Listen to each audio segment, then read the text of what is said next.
అందరికి నమస్తే.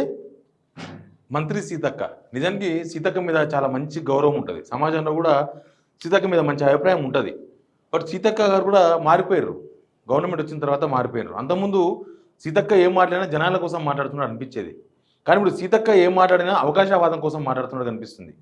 ప్రభుత్వంలో భాగస్వామిగా ప్రభుత్వాన్ని కాపాడుకునే ప్రయత్నంలో భాగంగా, లేకపోతే ప్రభుత్వానికి ఒత్తాస పలికే విధంగానే మాట్లాడుతున్నారు తప్ప జనాలకు అవసరమైంది లేకపోతే జనాల కోసం మాట్లాడుతున్నట్టు కనిపిస్తలేదు. పూర్తిగా మారిపోయింది. సీతక్క ప్రజల మనిషి కాకుండా ప్రభుత్వ మనిషి అయిపోయింది.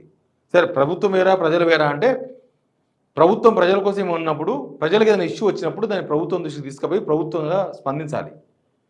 అంతకుముందు మనం చాలాసార్లు చూసాం, పెట్రోలు డీజిలు గత ప్రభుత్వం 30 రూపాయలు దోచుకుంటుంది మీ దగ్గర లీటర్ రూపాయలని ఒక టాటా ఏస్ వెహికల్ను గుంజుకుంటూ పోయిన విజువల్స్ మనం చూస్తాం, ఇప్పుడు సోషల్ మీడియా తిరుగుతుంటాయి. ఈ ప్రభుత్వం వచ్చిన తర్వాత గదే 35 రూపాయలు ఈ ప్రభుత్వం దోచుకుంటుంది, కానీ సీతక్క మాట్లాడతలేరు, స్పందిస్తలేరు. గత ప్రభుత్వం దోచుకున్నప్పుడేమో, గత ప్రభుత్వానికి 30-35 రూపాయలు అయినప్పుడేమో కేసీఆర్ జేబులోకి పోయినాయి, కేటీఆర్ జేబులోకి పోయినాయని చెప్పింది. మరి ఇప్పుడు అవే పైసలు 35 రూపాయలు ఎవరి జేబులోకి పోతున్నావో తెలియదు. ఆ విషయాన్ని సీతక్క ఎవరి జేబులోకైనా పోను, కానీ ఆ 35 రూపాయల్లో కొంచెం తగ్గిస్తే జనాలకు భారం తగ్గేది. సరే, నేను ఆ ఇష్యూ ఇంపార్టెంట్ కాదు. మలక్పేట ఆంధ్రుల బాలికల పాఠశాలలో ఏం జరిగిందో నేనే గ్రౌండ్కి పోయి చూసిన, చెప్పిన. ఏమైంది? పోయిన నెల జూలై 6వ తారీఖున ఒక 8 సంవత్సరాల అమ్మాయి పైన రేప్ అయింది. కళ్ళు లేని వాళ్ళంతా ఉండేది, ఆ పిల్లలు కళ్ళు లేని పిల్లలు, ఆ పిల్లలు ఉండే హాస్టల్ స్కూలు. దానిలో ఎవరో ఆ బాత్రూమ్ క్లీన్ చేసే పర్సన్ ఈ అఘాయిత్యానికి పాల్పడ్డాడు. 6వ తారీఖు నాడు పాల్పడితే 17వ తారీఖు నాడు విలువలోనికి వచ్చింది. 11 రోజులు దాచిపెట్టి ఆ లోకల్ పోలీసులు కూడా అసలు ఈ గుడ్డి పిల్ల చెప్తే ఎట్లా నమ్ముతాం, కళ్ళేని పిల్లకి ఏం తెలుసు అని చెప్పి పంపించేస్తే, ఎక్కడికో డాక్టర్ దగ్గర పోతే వాళ్ళు లేదు అఘాయిత్యం జరిగిందని చెప్పి తీసుకొచ్చి నీలోఫర్లకు పంపిస్తే నీలోఫర్ల వైద్యం చేసి పంపించారు. ఇదంతా చాలా సీక్రెట్గా పెట్టింది ప్రభుత్వం. అసలు ఆ అమ్మాయి కానీ ఆ అమ్మాయి తల్లిదండ్రులను మీడియాకి చిక్కకుండా దాచిపెట్టింది. ప్లస్ హాస్పిటల్ దగ్గరికి మా రిపోర్టర్ పోయిండు సురేష్, నీలోఫర్ హాస్పిటల్, మా దాంట్లో వీడియో ఉంటుంది, చూడొచ్చు మీరు. ఆ డాక్టర్తో మాట్లాడిస్తే ఆ అమ్మాయి మీద రేపే జరగలేదు, జస్ట్ ఫంగస్ అని చెప్పిండు ఆ డాక్టర్. ఎప్పుడు? 17వ తేదీ తర్వాత. మలక్పేట పోలీస్ స్టేషన్కి పరిధిలోకి వస్తుంది. మలక్పేట పోలీస్ స్టేషన్లో ముందు పోతే ఈ కళ్ళు లేని పిల్ల చెప్తే ఎట్లా నమ్మాలన్న వాళ్ళు ఇదే నీలోఫర్ హాస్పిటల్ వాళ్ళు చెప్తే 16వ తారీఖు నాడు ఎఫ్ఐఆర్ చేసినారు. ఆయన అదుపులోకి తీసుకుందామన్నారు, రిమాండ్ అన్నారు. అసలు ఎక్కడ ఆ మనిషిని చూడలేదు, ఆ పిల్లలను చూడలేదు, ఆ తల్లిదండ్రులను ఎక్కడ మీడియాకు దొరకకుండా అసలు ఊరికి పంపించేసి ఏదో మేనేజ్ చేసి వదిలేసిండ్రు. తర్వాత పెద్ద కథ ఏం జరిగిందంటే, అసెంబ్లీకి వచ్చింది వ్యవహారం.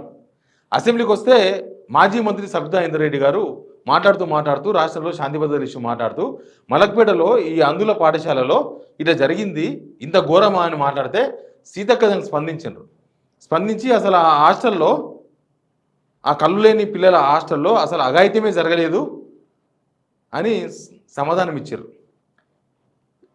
అర్థమైంది కదా సైకిల్. తర్వాత ఏమైందంటే, మొన్న శనివారం నాడు సెక్రటేరియట్లో ఈ మలక్పేట ఆంధ్రుల పాఠశాలలో జరిగిన అఘాయిత్యం పైన రివ్యూ కూడా కాదు, అది ఒక ఏం జరిగింది ఆ కేసులో అంటే, అఘాయిత్యం జరిగింది, తర్వాత పరిణామాలు ఏం జరిగినాయని ఒక ఆఫీసర్ని పిలుచుకొని సీతక్కనే మాట్లాడింది. నేను వెల్కమ్ చెప్తున్నా దానికి. అసెంబ్లీలో అసలు అఘాయిత్యమే జరగలేదని చెప్పిన సీతక్క సెక్రటేరియట్లో మాత్రం ఆ అఘాయిత్యానికి సంబంధించి పూర్వపరాలేంది, ఆ అఘాయిత్యం వెనుక ఏం జరిగింది, ఆ అఘాయిత్యం పోలీసులు ఏంది, కేసు ఏంది, దీని మీద రివ్యూ చేశారు. అంటే సమాజాన్ని సీతక్క తప్పుతో పట్టించినట్టే కదా. అంటే కళ్ళు లేని పిల్ల, పేదవాళ్ళు, వాళ్ళకి ఏదో వేసి మేనేజ్ చేస్తే అయిపోతుంది, ప్రభుత్వం మీద వ్యతిరేకత రాకూడదు, ప్రభుత్వం ఇబ్బంది పడుతుంది అని చెప్పి ఆ విషయాన్ని మసి ఊసి మారాడుగా వేసి చీకట్లో తీసుకుపోయారు. అంతే కదా దీని అర్థం. దానికి ఏం చెప్తారంటే, అడిగిరు ఎవరో, నాలాంటి రిపోర్టర్ ఎవరో అడిగినారు, మరి ఆ రోజు మీరు అసెంబ్లీ ఇట్లా అన్నారు కదా అంటే, ఆ రోజు అధికారులు ఇచ్చిన సమాచారం మేరకు నేను ఎట్లా మాట్లాడినా, ఏమైనా అర్థం ఉందా? ఒక ప్రజల తరపున ప్రజల మనిషిగా సీతక్క అట్లా మాట్లాడొచ్చా? అంతకుముందు ఆ ఇన్సిడెంట్ జరిగినప్పుడు కూడా సీతక్కనే రెస్పాన్సిబుల్ తీసుకొని సీరియస్ అయింది. మేము ప్రెస్ నోట్ చూసిన, సీరియస్ అయిన సీతక్క ఈ విషయాన్ని చాలా సీరియస్గా తీసుకోవాలని అన్నారు. అప్పటికే 11 రోజులు దాచిపెట్టినరు. బయటకు వచ్చిన ఇష్యూను సీరియస్గా తీసుకున్నారు. సీరియస్గా తీసుకొని తర్వాత అసెంబ్లీలో మాత్రం ఏం జరగలేదని చెప్పిండ్రు.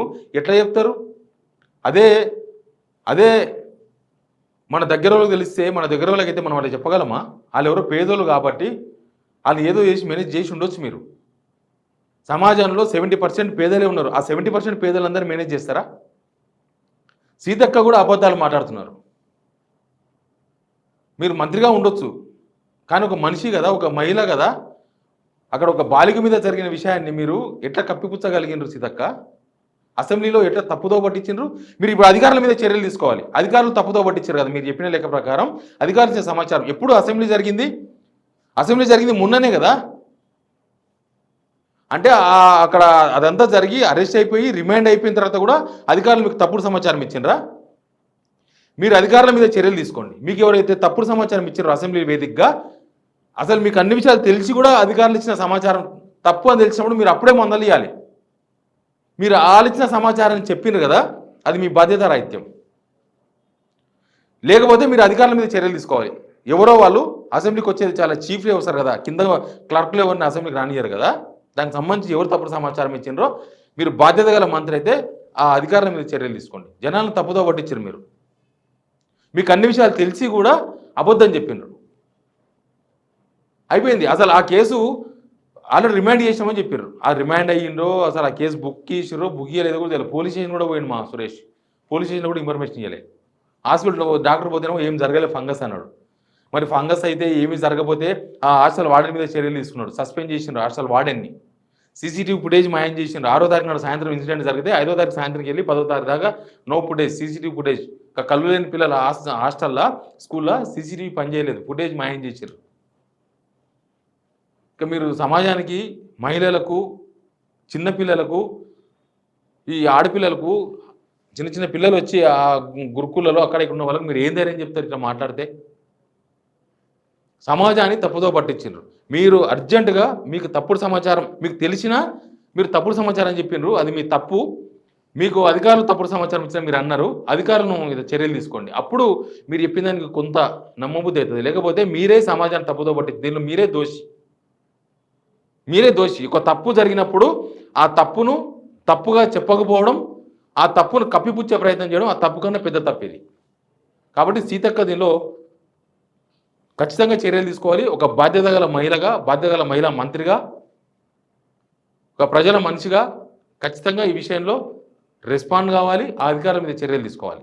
అసలు ఆ ఇన్సిడెంట్ గురించి మెయిన్ మీడియా, మెయిన్ పేపర్లు ఎవరు పట్టించుకోలేదు.